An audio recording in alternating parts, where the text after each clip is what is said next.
verbs. In a lot of ways, future verbs are relatively simple, which is why I've added them into this particular chapter. I know you've got quite a lot to learn this week, but I think you will be able to pick up future verbs pretty simply.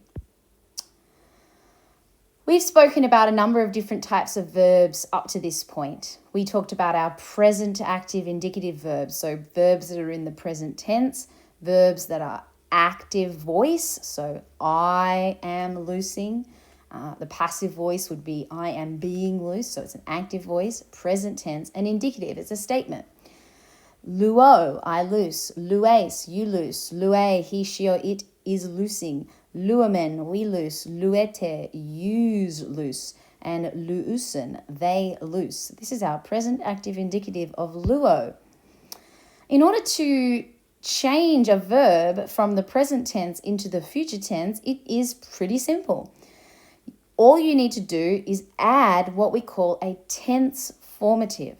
A tense formative. So it's a symbol that we add into the word, and all of a sudden it changes the tense of the word. We saw this when we were looking at the imperfect tense. We added on the epsilon at the start of a word, and so that changed it and moved it into past time. Another building block, if you will, if we use that analogy of how words sort of are put together in Greek, there's another building block, a different tense formative that is used for the future. And that tense formative is a sigma. So if I want to take the word luo and I want to turn it into a future, so instead of I am loosing, I want to make it future, I will loose, something I will do in the future, all I need to do is add in my tense formative, which is a sigma, before I put on my personal ending. So luo would become luso, or luces, or luce, or lusamen. So in this instance, lusamen would mean we will loose, lusamen. And so that's it, just add in a sigma. Luso, I will loose. Luces, you will loose. Luce, he, she, or it will loose. Lusamen, we will loose. Lucete, yous or y'all will loose. Lususen, they will loose. We're using our primary active personal endings, o, ace, a, omenete, usen.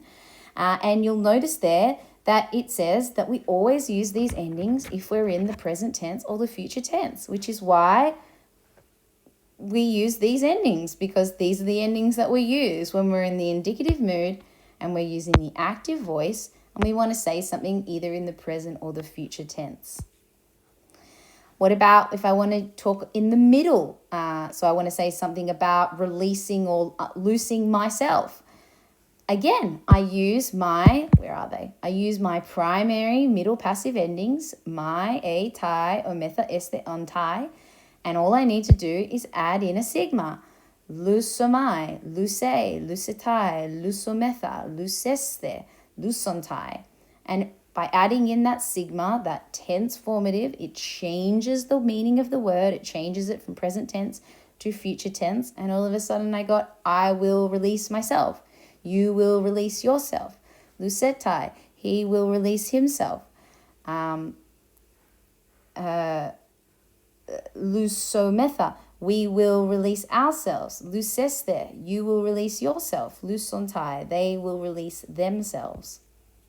Again, we are using these primary middle passive endings, and because these are the endings that we use when we're talking in the present tense or the future tense, right? So these are our two sets of endings that we're going to use when we're using the future tense. What about the future passive? Well, instead of just simply adding a sigma, the future passive adds a theta eta sigma. Now, the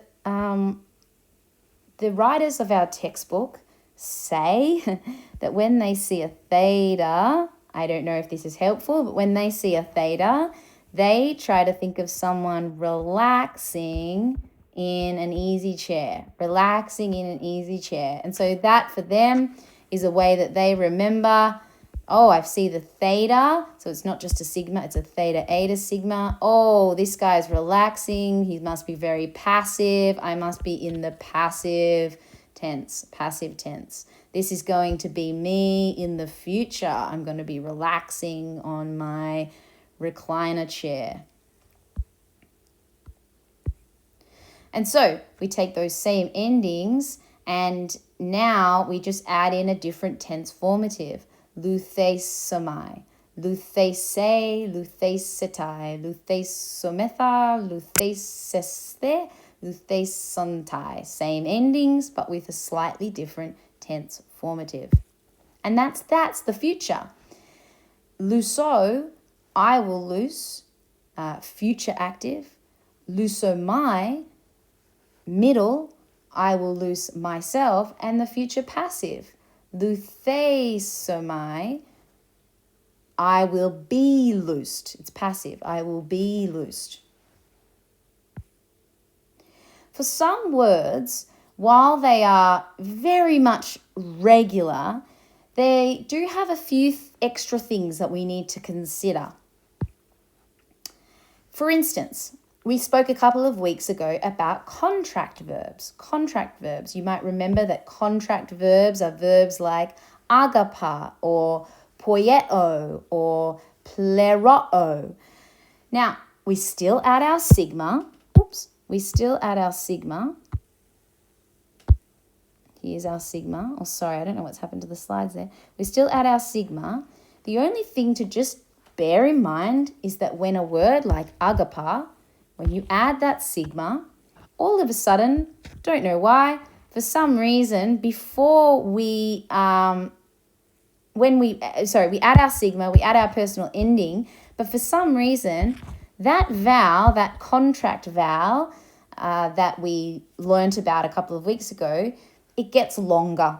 So agapa, when it goes into the future, instead of just becoming agapaso with an alpha, agapaso, for some reason, that alpha lengthens to an eta.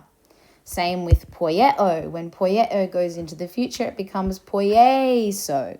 When pleroo goes into the future, it becomes pleroso. I have no idea why this is the case, but for some reason, our contract vowel wants to lengthen when we move into the future. So agapeso, poieso, pleroso. It's a good way to sort of, I guess, remember that you're in the future, because when we're in the present tense, our contracted vowel usually contracts, doesn't it? And so this is a nice reminder that you're in the future because you've got that lengthening. So that's one little thing to bear in mind. It's not a huge deal. I think it's quite obvious that that is the future of agapao, but it's just something to bear in mind. The second thing, and maybe slightly a little bit more tedious for people, is that the future verbs, some verbs, when they go into the future, are affected by, I guess you could say, a pronunciation issue, let's call it that. And we call this the square of stops, And what we mean by that is words are formed in different places in your mouth. And when you make certain sounds and you try and put two letters together, it creates a stop, or almost like if you had a stutter or something, this happens to me all the time. My brain just sort of interjects and I get a verbal stop or a verbal blank. It's almost like that's what's happening to your mouth when you try and put certain letters together in Greek. And so what they do is when your mouth is trying to make these certain sounds and you want to add the future sigma, sometimes that particular consonant will change or sometimes even just fall out altogether. Let me give you some examples.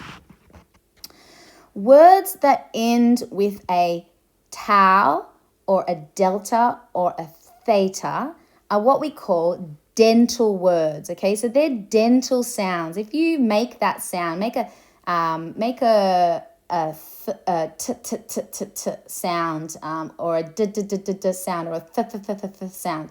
For each of these, your tongue is actually touching the back of your teeth. It stays at the back of your teeth, and so we call this a dental sound. When you have a word that ends with one of these dental sounds and you try and add on your future sigma, we actually end up with a different letter. These two letters will combine and create a letter that's easier to say, if you will. So let's take the example here of the word. I'll just change out of that pen. Let's take the word blepo. Blepo ends with the word ends with the sound p. And p is what we call a labial sound. You make it with your lips. P, p, p, b, b, b, f, f, f. You make the sound with your lips, okay? So it's a labial sound. When one of these labial sounds comes up against a sigma, right? So normally you would add in a sigma,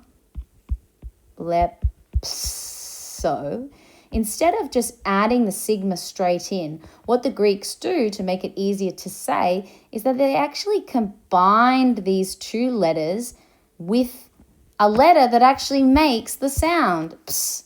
So instead of blepso with a p and a sigma, they actually combined it with a psi. So it kind of makes sense. It's in order to stop your mouth from stopping, blepso, right? Instead of having your mouth stop, they combined these two Greek letters into one letter that makes it easier to say. Blepso. So the sigma is still there. The future sigma is still there. It's just that it's contracted, if you will, with the P or one of these other letters. So here's the rule. Let me show you what we call as our square of stops chart. When you have a sigma, right? So if you had a p, b, or a f, okay, our labial sounds made with our lips, and you wanted to add our future sigma, you would not see p, s, or b, s, or f, s. You would just see a psi. That's what you would see. Instead of these combinations, you would just see psi. Then we've got what's called vela sounds, or it can also be called, what's the other name for it? Guttural sounds, I think. It's the sounds that are made in the back of your throat. K, g, k. It's those sounds. It's the sounds that are made in your throat. Again, if I had a kappa, a gamma, or a chi, I wouldn't see kappa sigma or gamma sigma. I wouldn't see that together if I wanted to put a word into the future. Instead, I would see xi, which kind of makes sense. Think about kappa sigma, xi. It kind of makes that sound anyway, doesn't it? Xi.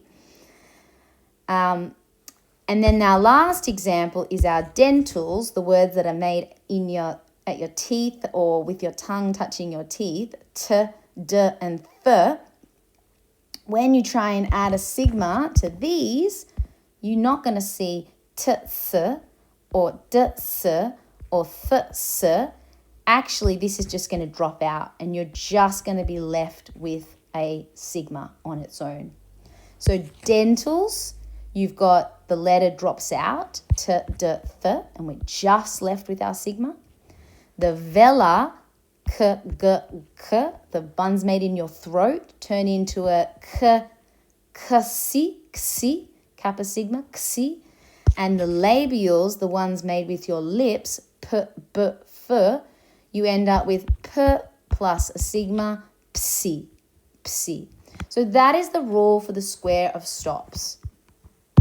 Again, in all of these instances, you are adding your future sigma. It's just that when you have labials, it's harder to see the sigma, and velars, it's harder to see the sigma, and dentals, obviously, we see the sigma, but that final letter drops out.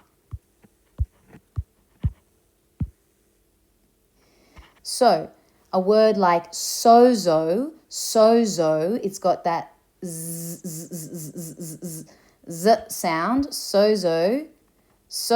We don't have so, that's hard to say. So, we've got to stop in our mouth. It's difficult to say. The zeta drops out and we just end up with so-so. Sozo means I save or I rescue. So, too hard to say. So we drop out the zeta and we just end up with sozo. I will save. Pempo. We don't end up with pempso, too hard to say. We end up with pempso. We use a psi. P plus sigma, psi. It makes logical sense. So just to finally recap, dentals, d, sounds made with your teeth, d, z, th, t, plus the sigma, our consonants drop out. Our delta, our zeta, our theta, our tau, they drop out, and we're just left with our future sigma. In this slide, they're called palatals. In the other one, it was called a velar. And it can also be called a guttural. These are the ones made in your throat. Gamma, kappa, sigma, double sigma, and a xi, g, k, k, g, k, k. Add the sigma, you end up with a xi, dioxo, and our labials, p, b, f, when we add our sigma, they become a psi, blepso. So when you're parsing a future, it's relatively straightforward if you keep these rules in mind. The future will be marked by a sigma. So lusomen. We've got our regular stem, lu. We've got our regular primary endings, omen. We've just added in a sigma. Contracts will lengthen. The contract vowel will lengthen. So something like agapao becomes agapeso. It lengthens. And dentals, labials, and velars, the ones made in your teeth, the ones made with your lips, and the ones made in your throat, are affected by what's called the square of stops when the sigma comes up against it. And so something like blepo becomes blepso. That sigma is still there. It has just been combined with the P.